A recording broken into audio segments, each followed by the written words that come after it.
Election Day inches closer. We're bringing you information about races you care about today. The race for 13th District in U.S. Congress. Now, we sat down with Congressman Mac Thornberry and his Democratic challenger, Sagan, and we're going to start this evening.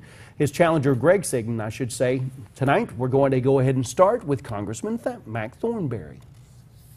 It's now is 13th District Congressman Mac Thornberry. Thanks so much for being with us. You bet. And you served in Congress since 1995. How has that longevity been a blessing for you, and how not so much?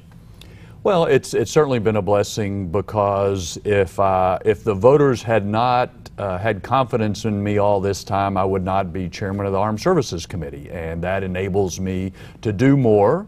Not only for Shepherd and our area, but for the country. So that's a tremendous blessing. I guess the downside is I've also seen the way politics has changed, and some of that has not been so much of a blessing.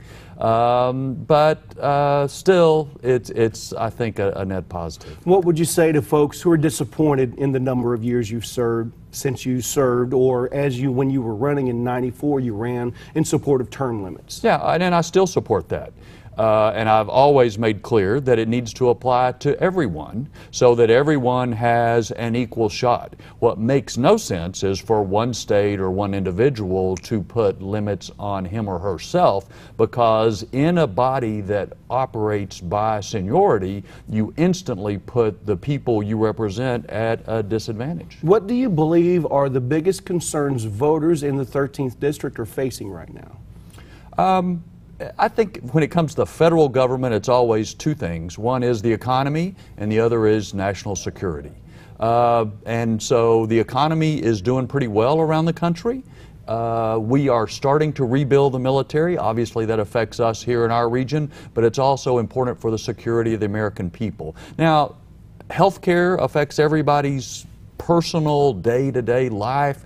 Obviously, there's a lot of concern about immigration and all of its permeations, a whole host of issues. But the big things, economy and national security. Well, what would you say to voters who are concerned about voting safety and security after the 2016 election? We're still working with it. I would say there are still adversaries, Russia being most prominent, who are trying to manipulate our electoral system and not necessarily for one candidate or another, but just to sow discord. They'll pick an issue and they'll come down with Facebook ads on both sides of it just because they know it divides us. So I think the main thing to remember is what we have in this country, our democracy, is something very special. And we see Russia, China, and other authoritarian regimes try to undermine what we have, and it's up to each of us as citizens and voters not to let them.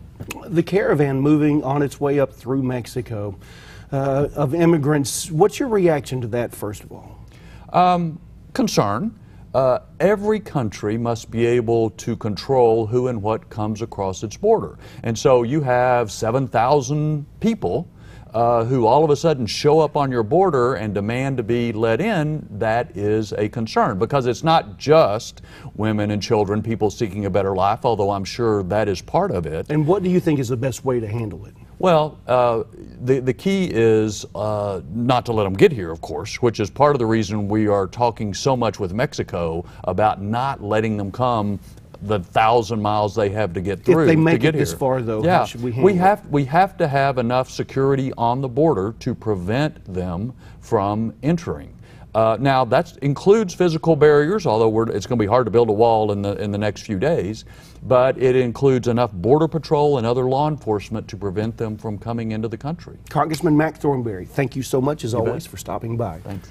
Back to you. And I'll take it. Thank you very much.